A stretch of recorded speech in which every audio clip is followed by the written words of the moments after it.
सोम प्रदोष व्रत कथा। पौराणिक कथा के अनुसार एक नगर में एक ब्राह्मणी रहती थी। उसके पति का स्वर्गवास हो गया था। अब उसका कोई और सहारा नहीं था, इसलिए वह सुबह होते ही अपने पुत्र के साथ भीख मांगने निकल पड़ती थी। वह खुद का और अपने पुत्र का पेट पालती थी। एक दिन ब्राह्मणी घर लौट रही थी तो उसे एक लड़का घायल अवस्था में करहाता हुआ मिला।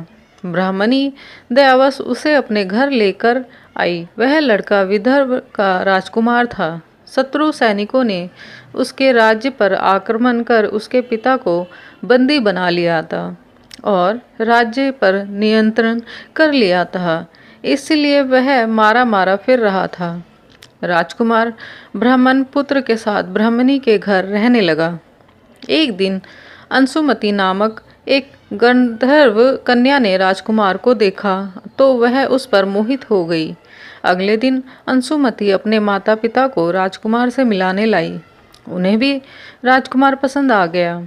कुछ दिनों बाद अंशुमति के माता पिता को शंकर भगवान ने स्वप्न में आदेश दिया कि राजकुमार और अंशुमति का विवाह कर दिया जाए। वैसा ही किया गया। ब्राह्मणी प्रदोष व्रत करने के साथ ही भगवान शंकर की पूजा पाठ किया करती थी। प्रदोष व्रत के प्रभाव और गंधर्वराज की सेना की सहायता से राजकुमार ने विदर्भ से शत्रुओं को खदेड़ दिया और पिता के साथ फिर से सुखपूर्वक रहने लगा। राजकुमार ने ब्राह्मण पुत्र को अपना प्रधानमंत्री बनाया। मान्यता है कि जैसे ब्राह्मणी के प्रदोष व्रत के प्रभाव से दिन बदले, वैसे ही भगवान शंकर अपने भक्तों के दिन फेरते हैं। सोम प्रदोष व्रत की पूजा विधि। प्रदोष व्रत करने वाले जातकों को सुबह सूर्योदय से पहले बिस्तर त्याग देना चाहिए। इसके बाद नहा धोकर पूरे विधि विधान के साथ भगवान शिव का भजन कीर्तन और आराधना करनी चाहिए। इसके बाद घर के ही पूजा घर में साफ सफाई कर पूजा घर समेत पूरे घर में गंगा जल से पवित्रीकरण करना चाहिए। पूजा घर को गाय के गोबर से लीपने के बाद रेशमी कपड़ों से मंडप बनाना चाहिए।